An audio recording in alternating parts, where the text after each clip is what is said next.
This review is of Timberland Pro Reaxion Composite Safety Toe with Aero Core Energy System and anti-fatigue technology. We'll see about that. It's got carbon shield. It has 18 kilovolt electrical hazard protection. It's metal free, mutilation free, all weather TPU outsole. And here is what it looks like. It's kind of a nice looking shoe. As you can see, I wore it outside. I wore it on ice while carrying my son on my back. He's about 122 pounds. I did not slip on the ice and snow, so that's a good sign. When I initially put it on, oh, look at that. I thought this was like, what does it say? Mutilation free. And it says there's something about the about it being, what is it? Let's see, there's the slip test information right there. And composite safety toe carbon shield on much protection. Oh, the Tpu Outsole. Metal mutilation. Nylon plastic. Yeah, so it got damaged really easily. I'm not even sure. Oh, that's not damage. It looked like a gouge.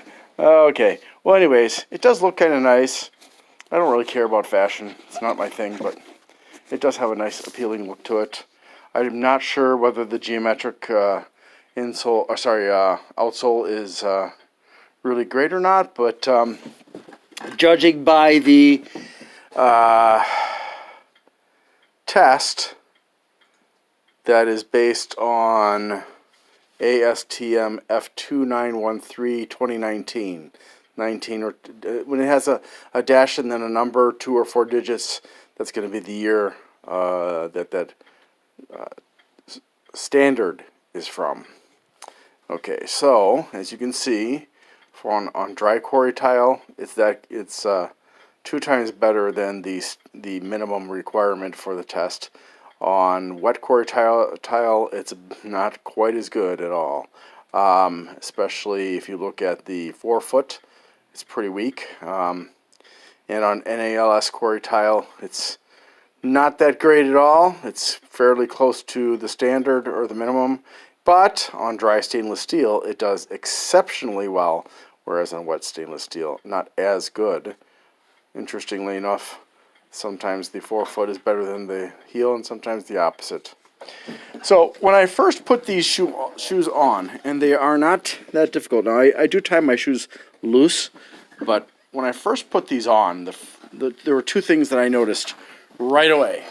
One was I noticed I could feel, in this area here, I could feel my toe hitting the side. And the second thing I noticed was back here, it seemed like this was kind of pushing against the back of my ankle.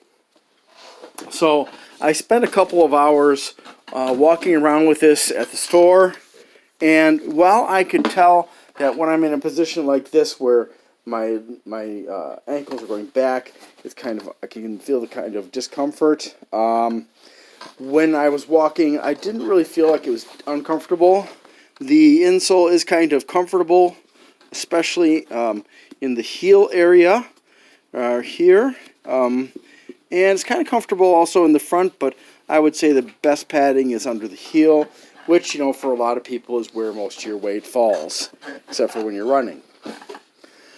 Let's see, is there anything bad about this other than that kind of pressure back here? Well, I think part of the reason that my big toe isn't being bothered is I tied my shoes loosely. If I tied them tighter, this brand tends to seem to be a bit on the narrow side. But otherwise, it looks like I found, finally, the 8th pair. I finally found shoes I can wear to work. So, 8 hours on my feet at Amazon Air. We'll see how it goes. Thanks very much for watching, and I hope you have a great day.